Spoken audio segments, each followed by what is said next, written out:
ಭುಜಶಾಸ್ತ್ರ.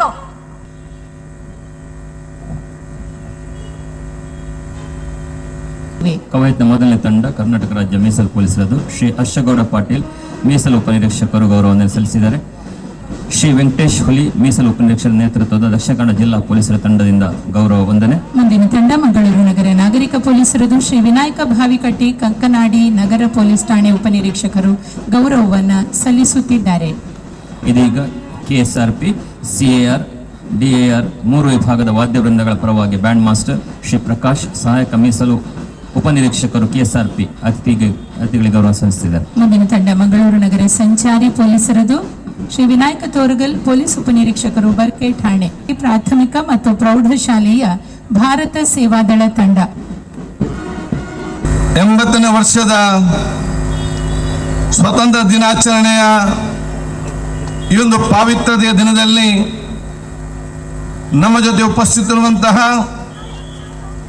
ಮಂಗಳೂರು ಕ್ಷೇತ್ರದ ಸಂಸದರೇ, ಶಾಸಕ ಮಿತ್ರರೇ, ಜನಪ್ರತಿನಿಧಿಗಳೇ, ಜಿಲ್ಲಾಧಿಕಾರಿಯವರೇ, ಪೊಲೀಸ್ ವರಿಷ್ಠಾಧಿಕಾರಿಯವರೇ, ಕಮಿಷನರ್ ಅವರೇ, ಇನ್ನಿತರ ಇಲಾಖೆಯ ಅಧಿಕಾರಿ ವೃಂದದವರೇ, ಸಿಬ್ಬಂದಿಗಳೇ, ಪ್ರೀತಿಯ ಮಂಗಳೂರಿನ ನಾಗರಿಕರೇ, ಇವತ್ತಿನ ಪೆರಿನಲ್ಲಿ ಭಾಗವಹಿಸಿದ ನಮ್ಮ ಹೆಮ್ಮೆಯ ವಿವಿಧ ಇಲಾಖೆಯ ಆ ಒಂದು ಅಧಿಕಾರಿ ಮತ್ತು ಸಿಬ್ಬಂದಿ ವರ್ಗದವರೇ, NCC NSS ಸೇವಾದಳದ ಆ ಒಂದು ವಿದ್ಯಾರ್ಥಿ ಬಂಧುಗಳೇ, ಸಹೋದರ ಸಹೋದರರೇ, ನಿಮಗೆಲ್ಲರಿಗೂ ಕೂಡ ದಕ್ಷಿಣ ಕನ್ನಡ ಜಿಲ್ಲೆಯ ಪರವಾಗಿ, ರಾಜ್ಯ ಮುಖ್ಯಮಂತ್ರಿಗಳ ಪರವಾಗಿ, ನನ್ನ ಪರವಾಗಿ 80ನೇ ಸ್ವತಂತ್ರೋತ್ಸವದ ದಿನಾಚರಣೆಯ ಆರ್ಥಿಕ ಶುಭಾಶಯ ಸಲ್ಲಿಸಲಿಕ್ಕೆ ಬಯಸ್ತೇನೆ. ಸ್ವತಂತ್ರೋತ್ಸವ ಕೇವಲ ಒಂದು ರಾಷ್ಟ್ರೀಯ ಹಬ್ಬವನ್ನು ಆಚರಿಸುವ ದಿನ ಮಾತ್ರವಲ್ಲ, ಇದು ಅಖಂಡ ಸ್ವತಂತ್ರ ಭಾರತಕ್ಕಾಗಿ ಹೋರಾಡಿ ಪ್ರಾಣ ತೆತ್ತ ಅಸಂಖ್ಯ ಮಹನೀಯರ ತ್ಯಾಗ, ಬಲಿದಾನ ಮತ್ತು ನಿಸ್ವಾರ್ಥ ಸೇವೆಯನ್ನು ಸ್ಮರಿಸುವ ದಿನ. ಮಹಾತ್ಮ ಗಾಂಧೀಜಿಯವರ ಕನಸಿನ ಭಾರತ, ಡಾಕ್ಟರ್ BR ಅಂಬೇಡ್ಕರ್ ಅವರ ಮಾರ್ಗದರ್ಶನದಲ್ಲಿ ರಚಿಸಲ್ಪಟ್ಟಂತ ಸಂವಿಧಾನದ ಮೂಲ ಆಶಯಗಳಾದ ಸಮಾನತೆ, ಸಾಮಾಜಿಕ ನ್ಯಾಯ ಮತ್ತು ಸೋದರತೆ ಮೌಲ್ಯಗಳನ್ನು ಬದುಕಿನ ಪ್ರತಿಯೊಂದು ಹಂತದಲ್ಲಿ ಅಳವಡಿಸಿಕೊಳ್ಳುವಂತಹ ಒಂದು ಪವಿತ್ರ ದಿನ ಅಂತ ಹೇಳಲಿಕ್ಕೆ ಬಯಸ್ತೇನೆ.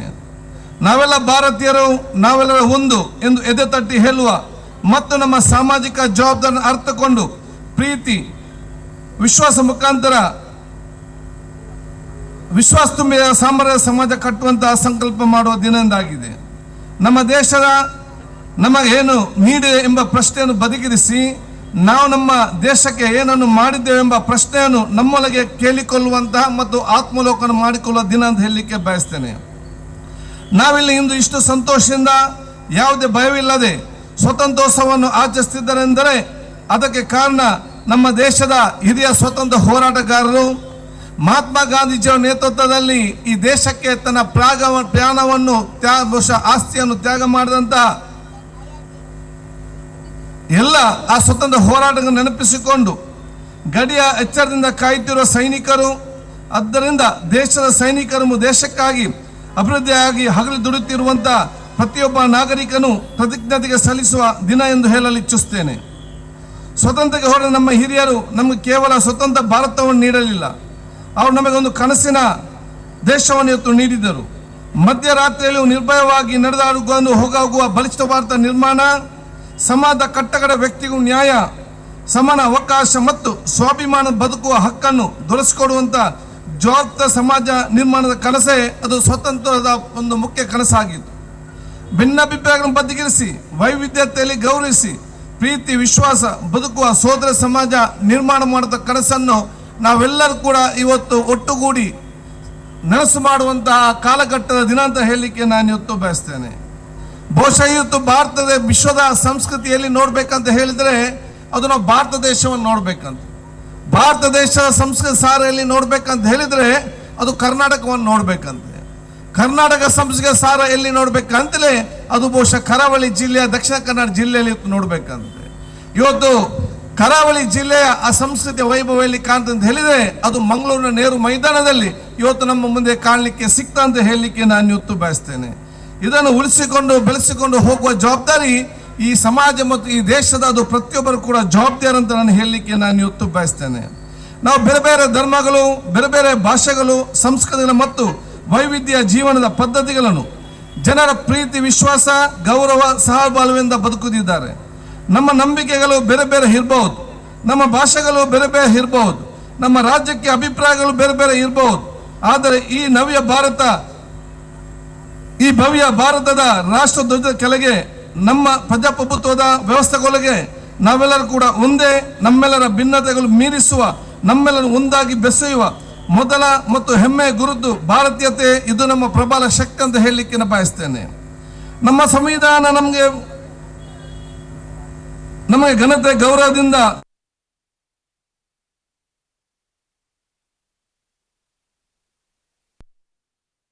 ನೀಡಿದೆ. ಆದರೆ ಹಕ್ಕುಗಳ ಜೊತೆಗೆ ನಮ್ಮತ್ತು ಒಂದಷ್ಟು ಸಾಮಾಜಿಕ ಜವಾಬ್ದಾರಿ ಮತ್ತು ಕರ್ತವ್ಯಗಳನ್ನು ಕೂಡ ನೀಡಿದೆ ಎಂದು ಹೇಳಲಿಕ್ಕೆ ಬಯಸ್ತೇನೆ. ನಾವು ಯಾವಾಗಲೂ ನಮ್ಮ ಹಕ್ಕುಗಳ ಮಾತಾಡುತ್ತೇವೆ, ಆದರೆ ಅದರ ಜೊತೆಯಲ್ಲಿ ನಮ್ಮ ಕರ್ತವ್ಯವನ್ನು ಕೂಡ ನಾವು ಮರೆಯಬಾರದಂತ ನಾನು ಕೇಳಲಿಕ್ಕೆ ನಾನು ಇವತ್ತು ಬಯಸ್ತೇನೆ.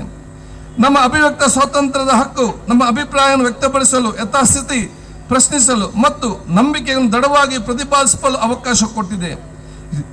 ಈ ಹಕ್ಕು ರಾಷ್ಟ್ರ ಹಿತಾಸಕ್ತಿಗಳಿಗೆ ವಿರುದ್ಧವಾಗಿ ಮಾತಾಡಲು ಅಥವಾ ಏಕಾಗ್ರತೆಗೆ ಭಂಗ ಮಾಡುವಂತ ಯಾವುದೇ ಅವಕಾಶಕ್ಕೆ ನಾವು ಯಾರು ಕೂಡ ಕೊಡಬಾರ್ದು. ಯಾರಾದ್ರೂ ಈ ಪ್ರಯತ್ನ ಪಡ್ರೆ ನಾವೆಲ್ಲರೂ ಕೂಡ ಒಟ್ಟಾಗಿ ಅದರ ವಿರುದ್ಧ ಎದ್ದು ನಿಂತು ನಮ್ಮ ಘನತೆ ಮತ್ತು ಗೌರವ ಮತ್ತು ಏಕತೆಯನ್ನು ಕಾಪಾಡುವ ಕೆಲಸ ನಮ್ಮೆಲ್ಲರ ಜವಾಬ್ದಾರಿ ಅಂತ ಹೇಳಲಿಕ್ಕೆ ನಾನು ಇವತ್ತು ಬಯಸ್ತೇನೆ. ಭಾರತದ ದೇಶ ನಾವು ವಿಶ್ವದ ಯಾವುದೇ ದೇಶಕ್ಕೆ ಹೋದ್ರೂ ಸಿಕ್ಲಿಕ್ಕೆ ಅಥವಾ ಸಾಧ್ಯ ಇಲ್ಲ. ಭಾರತ ಬೇರೆ ಬೇರೆ ದೇಶಗಳು ಬೇರೆ ಬೇರೆ ಆಧಾರದಲ್ಲಿ ಇವತ್ತು ಬಹುಶಃ ಬೇರೆ ದೇಶಗಳು ಅವರು ಬಹುಶಃ ಇವತ್ತಿನ ಅವರ ರೆವೆನ್ಯೂ ಮತ್ತು ಅವರ ಟ್ಯಾಕ್ಸ್ನಲ್ಲಿ ಇವತ್ತು ತಮ್ಮ ಆ ಒಂದು ಸರ್ಕಾರ ಮತ್ತು ದೇಶ ನಡೀತಿದ್ರೆ, ಭಾರತ ದೇಶ ಅದು ಮಾನವೀಯತೆ ಮತ್ತು ಸೌಹಾರ್ದತೆ ಮತ್ತು ಕರುಣೆ ಮುಖಾಂತರ ನಮ್ಮ ದೇಶವನ್ನು ನಡೆಸ್ತಾ ಇದೆ ಅಂತ ಹೇಳಲಿಕ್ಕೆ ನಾನು ಇವತ್ತು ಬಯಸ್ತೇನೆ. ಈ ದೇಶದ ಸಂಸ್ಕೃತಿ ಮತ್ತು ಪರಂಪರೆಯನ್ನು ಉಳಿಸ್ಕೊಳ್ಬೇಕಾದ್ರೆ ಅದು ಬರೀ ಜನಪ್ರತಿನಿಧಿಗಳಿಂದ, ಅಧಿಕಾರಿಗಳಿಂದ ಮಾತ್ರ ಸಾಧ್ಯ ಇಲ್ಲ. ಇದಕ್ಕೆ ಸಮಾಜದ ಪ್ರತಿಯೊಂದು ಮನೆಯವರು, ಪ್ರತಿಯೊಂದು ತಾಯಂದಿರು, ಪ್ರತಿಯೊಂದು ಹಿರಿಯರು ಎದ್ದು ನಿಂತು ತನ್ನ ಸಹಕಾರ ಕೊಟ್ಟಾಗ ಮಾತ್ರ ಸಾಧ್ಯವಾಗ್ತದೆ ಅಂತ ಹೇಳಲಿಕ್ಕೆ ನಾನು ಇವತ್ತು ಬಯಸ್ತೇನೆ. ಆದ ಕಾರಣ ನಮ್ಮ ವಿಶೇಷ ಜವಾಬ್ದಾರಿ ನಾವೆಲ್ಲ ಅರ್ಥ ಮಾಡಿಕೊಂಡು ಒಗ್ಗಟ್ಟಿನಿಂದ, ಏಕತೆಯಿಂದ, ಪ್ರೀತಿ ವಿಶ್ವಾಸ ಹೋಗುವಂತ ಅವಕಾಶ ಮತ್ತು ಜವಾಬ್ದಾರಿ ನಮ್ಮೆಲ್ಲರೂ ಕೂಡ ಆಗಿದೆ ಅಂತ ಹೇಳಲಿಕ್ಕೆ ನಂಬುತ್ತೇನೆ. ಧಾರ್ಮಿಕ ನಂಬಿಕೆ ಅದು ದೌರ್ಬಲ್ಯವಲ್ಲ. ಧಾರ್ಮಿಕ ನಂಬಿಕೆ ನಮ್ಮ ಮಣ್ಣಿನ ದೊಡ್ಡ ಮಟ್ಟದ ಶಕ್ತಿ ಆಗಿದೆ ಅಂತ ಹೇಳಲಿಕ್ಕೆ ನಾನು ಇವತ್ತು ಬಯಸ್ತೇನೆ. ಪ್ರತಿಯೊಂದು ಧರ್ಮದ ಸಂದೇಶವು ಕೂಡ ಅದು ಇನ್ನೊಬ್ಬರ ಮನಸ್ಸಿಗೆ ಮತ್ತು ದೇಹಕ್ಕೆ ಗಾಯ ಮಾಡುವಂತ ಕತ್ತಿ ಎಂದಿಗೂ ಕೂಡ ಆಗ್ಲಿಕ್ಕೆ ಸಾಧ್ಯವಿಲ್ಲ. ಪ್ರತಿಯೊಂದು ಧರ್ಮದ ಸಂದೇಶವು ಕೂಡ ಅದು ಇನ್ನೊಬ್ಬರ ಮನಸ್ಸಿನ ಮತ್ತು ಇನ್ನೊಬ್ಬರ ದೇಹದ ಗಾಯವನ್ನು ಗುಣಪಡಿಸುವಂತ ಔಷಧದ ಒಂದು ಗುಲಾಮಿನ ಒಂದು ಸಂದೇಶ ಅಂತ ಹೇಳಲಿಕ್ಕೆ ನಾನು ಇವತ್ತು ಬಯಸ್ತೇನೆ. ಆ ಒಂದು ಸಂದೇಶವನ್ನು ನಾವು ತಳಮಟ್ಟಕ್ಕೆ ಮುಟ್ಟಿಸಿಕೊಂಡು ಪ್ರೀತಿಯ, ವಿಶ್ವಾಸದ, ಸೋದರತೆ, ಏಕತೆ, ಅತ್ಯಂತ ಸಂತೋಷದ ಸಮಾಜವನ್ನು ನಿರ್ಮಾಣ ಮಾಡಿಕೊಂಡು ಭವಿಷ್ಯದ ಜನಾಂಗಕ್ಕೆ ಮತ್ತು ಇನ್ನು ಹುಟ್ಟಿ ಬರುವಂತಹ ಮಕ್ಕಳಿಗೆ ಅತ್ಯುತ್ತಮವಾದ ಸಮಾಜ ನಿರ್ಮಾಣ ಮಾಡಿ ಕೊಡುವಂತಹ ಜವಾಬ್ದಾರಿ ಅದು ನಮ್ದು ಮತ್ತು ನಿಮ್ದೆಲ್ಲರೂ ಕೂಡ ಹೇಳಲಿಕ್ಕೆ ನಾನು ಇವತ್ತು ಇಚ್ಛಿಸುವಂಥದ್ದು. ಅದಕ್ಕಾಗಿ ಇವತ್ತು ಸನ್ಮಾನ್ಯ ರಾಜ್ಯ ಸರ್ಕಾರ ಮತ್ತು ಕೇಂದ್ರ ಸರ್ಕಾರ ರಾಜ್ಯದ ಹಲವಾರು ಇವತ್ತು ಯೋಜನೆ ಹಮ್ಮಿಕೊಂಡು ಸಮಾಜದ ಕಟ್ಟ ಕಡೆ ಜನರು ಕೂಡ ಸ್ವಾಭಿಮಾನ ಮತ್ತು ನೆಮ್ಮದಿಯಿಂದ ಬದುಕಬೇಕೆಂಬ ಕಾರಣಕ್ಕಿಂತ ಹಲವಾರು ಸಾಮಾಜಿಕ, ಶೈಕ್ಷಣಿಕ ಕಾರ್ಯಕ್ರಮ ಹಮ್ಮಿಕೊಂಡು ಕೊಟ್ಟಿದೆ ಅಂತ ಹೇಳಲಿಕ್ಕೆ ನಾನು ಇವತ್ತು ಬಯಸ್ತೇನೆ. ಸನ್ಮಾನ್ಯ ಮುಖ್ಯಮಂತ್ರಿಯಾದ ಸನ್ಮಾನ್ಯ ಡಿ.ಕೆ. ಶಿವಕುಮಾರ್ ನೇತೃತ್ವದ ಸರ್ಕಾರದಲ್ಲಿ ಬಹುಶಃ ಇವತ್ತು ಹಲವಾರು ಯೋಜನೆಗಳು ಇವತ್ತು ಜಾರಿಗೆ ತರುವಂತ ಅವಕಾಶ ಇವತ್ತು ಆಗ್ತದೆ. ಅದಕ್ಕಾಗಿ ನಾನು ಬಹುಶಃ ಈಗಾಗಲೇ ಹಿಂದಿನ ಸರ್ಕಾರ ಕೊಟ್ಟಂತಹ ಗ್ಯಾರಂಟಿ ಯೋಜನೆಗಳನ್ನು ಅತ್ಯಂತ ಸಮರ್ಪಕವಾಗಿ ಇವತ್ತು ನಾವು ಅನುಷ್ಠಾನ ಮಾಡುವ ಜೊತೆಯಲ್ಲಿ ಇವತ್ತು ಬಹುಶಃ ಭೂಮಿ ಗ್ಯಾರಂಟಿ ಯೋಜನೆ ಕೂಡ ಜನರಿಗೆ ಇವತ್ತು ಸೂರು ಮುಟ್ಟಿಸುವಂತಹ ಕೆಲಸವನ್ನು ಕೂಡ ಇವತ್ತು ಮಾಡಿದ್ದೆ ಅಂತ ಹೇಳಲಿಕ್ಕೆ ನಾನು ಇವತ್ತು ಬಯಸ್ತೇನೆ. ಅದು ಒಂದು ಅತ್ಯಂತ ಯಶಸ್ವಿ ಕಾರ್ಯಕ್ರಮ ಆಗುವ ಜೊತೆಯಲ್ಲಿ ಇವತ್ತು ಸಾಮಾಜಿಕವಾದ ಆರ್ಥಿಕ ಒಂದು ಸ್ವಾವಲಂಬನೆಯ ಕನಸನ್ನು ಕೂಡ ಈಡೇರಿದಂತ ಆಗಿಂತ ಹೇಳಲಿಕ್ಕೆ ನಾನು ಇವತ್ತು ಇಚ್ಛಿಸ್ತೇನೆ. ಅದರ ಕಾರಣ ಭವಿಷ್ಯ ದಿನಕ್ಕೆ ಬೇಕಾಗುವ ಒಂದು ಯೋಜನೆ ಇವತ್ತು ಬಹುಶಃ ಸರ್ಕಾರದ ಹಮ್ಮಿಕೊಂಡ ಸಂದರ್ಭದಲ್ಲಿ ಇದರಲ್ಲಿ ಪ್ರಮುಖವಾದ ಹಲವಾರು ವಿಚಾರಗಳಲ್ಲಿ ಬಹುಶಃ ನಾನು ಹೇಳಲಿಕ್ಕೆ ನಾನು ಇವತ್ತು ಬಯಸ್ತೇನೆ. ಅದಕ್ಕಾಗಿ ಕರಾವಳಿ ಪ್ರದೇಶಕ್ಕೆ ಇವತ್ತು ಭವಿಷ್ಯದ ಜನಾಂಗಕ್ಕೆ ಬೇಕಾಗುವಂತ ಮತ್ತು ವಿಶ್ವದ ಜನರನ್ನು ಮಂಗಳೂರಿಗೆ ಆಕರ್ಷಿಸಬೇಕಾಗುವಂತಹ ಮಲ್ನಾಡ್ ಟೂರಿಸಂ ಕಾರ್ಪೊರೇಷನ್ ಕೂಡ ಇವತ್ತು ನಿರ್ಮಾಣ ಮಾಡಲಿಕ್ಕೆ ಸರ್ಕಾರ ಇವತ್ತು ತೀರ್ಮಾನ ಮಾಡಿದೆ ಅಂತ ಹೇಳಲಿಕ್ಕೆ ನಾನು ಇವತ್ತು ಬಯಸ್ತೇನೆ. ಈ ದೇಶವು ಇವತ್ತು ಬಹುಶಃ ಅತ್ಯಂತ ಸದೃಢವಾಗಿ ನಿಲ್ಬೇಕಾದ್ರೆ ಅದು ಈ ದೇಶದ ರೈತರು, ಕೃಷಿಕರು, ಕಾರಣಕರ್ತ ಅಂತ ಹೇಳಲಿಕ್ಕೆ ನಾನು ಇವತ್ತು ಬಯಸ್ತೇನೆ. ಭಾರತ ದೇಶ ವಿಶ್ವಕ್ಕೆ ಬಹುಶಃ ಇವತ್ತು ಸ್ವತಂತ್ರ ಸಿಕ್ಕಿದಂತ ಸಂದರ್ಭದಲ್ಲಿ, ಭಾರತ ದೇಶಕ್ಕೆ ಸ್ವತಂತ್ರ ಸಿಕ್ಕಿದ ಸಂದರ್ಭದಲ್ಲಿ ಈ ದೇಶದ ಜನಸಾಮಾನ್ಯರು 33 ಕೋಟಿ ಇದ್ರೂ ಕೂಡ ಒಂದು ಹೊತ್ತಿನ ಊಟ ತಯಾರು ಮಾಡಿದ ಶಕ್ತಿ ಈ ದೇಶದಲ್ಲಿ ಆಗ್ತಿರ್ಲಿಲ್ಲ. ಎಲ್ಲ ಕೂಡ ವಿದೇಶದಿಂದ ತಿರಸ್ಕಲ್ಪಟ್ಟಂತ ಆ ಗೋಧಿಯನ್ನು ಇಲ್ಲಿಗೆ ತಂದು ಜನರಿಗೆ ಬಹುಶಃ ಇವತ್ತು ಕೊಡುವಂತ ವಿಚಾರ ಇರುತ್ತೆ. ಆದರೆ ಇಂದು ವಿಶ್ವದಲ್ಲಿ ಬಹುಶಃ ಇವತ್ತು ಭಾರತ ದೇಶದ 140 ಕೋಟಿ ಜನಸಂಖ್ಯೆ ಮಾತ್ರ ಅಲ್ಲ, ಇವತ್ತು ಬಹುಶಃ ವಿಶ್ವದ ಜನರಿಗೆ ಕೂಡ 3 ಹೊತ್ತು ಆ ಒಂದು ಊಟಕ್ಕೆ ಬೇಕಾಗುವಂತ ಆಹಾರ ಸಾಮಗ್ರಿಗಳನ್ನು ಸರಬರಾಜು ಮಾಡುವ ಶಕ್ತಿ ಅದು ನಮ್ಮ ದೇಶಕ್ಕೆ ಬಂದಿದ್ರೆ ಅದು ಈ ದೇಶದ ರೈತರು ಕೊಟ್ಟಂತ ನಮಗೆ ದೊಡ್ಡ ಮಟ್ಟದ ಕೊಡುಗೆ ಅಂತ ಹೇಳಲಿಕ್ಕೆ ನಾನು ಇವತ್ತು ಬಯಸ್ತೇನೆ. ಅದಕ್ಕಾಗಿ ಬಹುಶಃ ಇವತ್ತು ರೈತ ಮಿತ್ರ ಬಡವರ ಬಂಧು ಎಂಬ ಕಾರ್ಯಕ್ರಮ ಹಮ್ಮಿಕೊಂಡು 1 ಹೆಕ್ಟೇರ್ ವರೆಗಿನ ಜಮೀನು ಹೊಂದಿರುವ ರೈತರಿಗೆ ಕೃಷಿ ಯಂತ್ರೋಪಕರಣಗಳನ್ನು ಬಾಡಿಗೆಗೆ ಮೊತ್ತದಲ್ಲಿ 50% ಸಬ್ಸಿಡಿ ಇವತ್ತು ನೀಡಲಾಗುವುದು.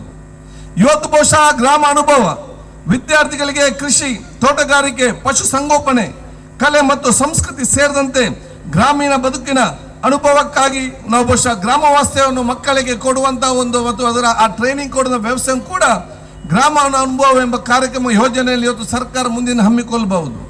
ಬಹುಶಃ ಯುವ ಕರ್ನಾಟಕ ಯುವ ಯುಗ ಎಂಬ ಬಹುಶಃ ಘೋಷಣೆ ಅಡಿಯಲ್ಲಿ ಭಾರತ ಜೋಡೋ ಯುವ ಸಂಘ ಮಿಷನ್ ಪ್ರತಿಯೊಂದು ಗ್ರಾಮ ಪಂಚಾಯತ್ ಕೂಡ ಈ ಒಂದು ಸಂಘವನ್ನು ಇವತ್ತು ಸ್ಥಾಪಿಸಿಕೊಂಡು ಬಹುಶಃ ಇವತ್ತು ರಾಜ್ಯದ 6,000 ನಗರ ಮತ್ತು 6,000 ಗ್ರಾಮೀಣ ಮಟ್ಟದಲ್ಲಿ, ನಗರ ಪ್ರದೇಶದಲ್ಲಿ 4,000 ಸಂಘ ಸಂಸ್ಥೆಯನ್ನು ಸ್ಥಾಪನೆ ಮಾಡಿ ವಾರ್ಷಿಕ ಪ್ರತಿಯೊಂದು ಸಂಘ ಸಂಸ್ಥೆಯಲ್ಲೂ ಕೂಡ 10 ಲಕ್ಷ ಅನುದಾನ ಇವತ್ತು ನೀಡಿಕೊಂಡು ಆ ಗ್ರಾಮದ ಸಂಸ್ಕೃತಿ ಏನಿದೆ, ಆ ಗ್ರಾಮದ ಪರಂಪರೆ ಏನಿದೆ, ಆ ಗ್ರಾಮದ ಕ್ರೀಡಾಕೂಟ ಏನಿದೆ, ಅದು ಜಾನಪದ ಕಲೆ ಏನಿದೆ, ಜಾನಪದ ಕ್ರೀಡೆ ಇದೆ, ಪ್ರತಿಯೊಂದು ಗ್ರಾಮದಲ್ಲಿ ಇವತ್ತು ಸೇರಿಸಿಕೊಂಡು ಆ ಗ್ರಾಮಕ್ಕೆ ಸೀಮಿತವಾಗಿ ಹಿಂದೆ ಕೊಟ್ಟಂತ ಕೊಡುಗೆಯನ್ನು ಬಹುಶಃ ಮುಂದಕ್ಕೆ ತಕೊಂಡು ಹೋಗಬೇಕು, ಮುಂದಿನ ಜನಾಂಗ ವಿಸ್ತಾರ ಮಾಡಬೇಕಂತ ಹೇಳಿ ಪ್ರತಿ ಗ್ರಾಮದಲ್ಲಿ ಕೂಡ ಭಾರತ ಜೋಡೋ ಯುವ ಸಂಘ ಸ್ಥಾಪನೆ ಮಾಡಿ 10 ಲಕ್ಷ ಕೂಡ ಪ್ರತಿ ವರ್ಷ ಕೂಡ ನೀಡುವ ಮೂಲಕ ಇವತ್ತು ಬಹುಶಃ ದೊಡ್ಡ ಮಟ್ಟದ ಕ್ರಾಂತಿಕಾರಿ ಯೋಜನೆಗೆ ಸರ್ಕಾರ ಮುಂದಾಗಿದೆ.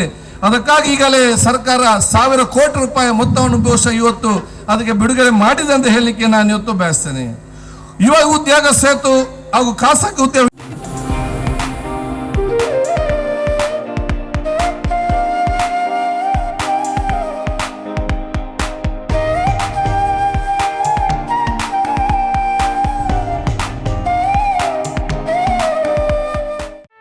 ಸುದ್ದಿ ಚಾನಲ್, ಕ್ಷಣ ಕ್ಷಣದ ಸುದ್ದಿಗಾಗಿ.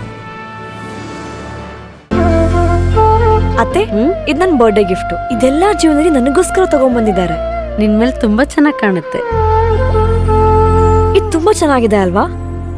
ತುಂಬಾ ಚೆನ್ನಾಗಿದೆ.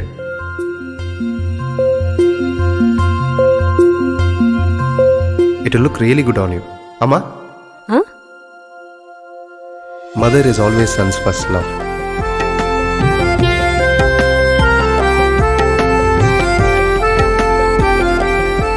ಪ್ರತಿ ಪೀಳಿಗೆಯ ಪ್ರೀತಿಯ ಮಳಿಗೆ GL ಆಚಾರ್ಯ ಜುವೆಲ್ಲರ್ಸ್.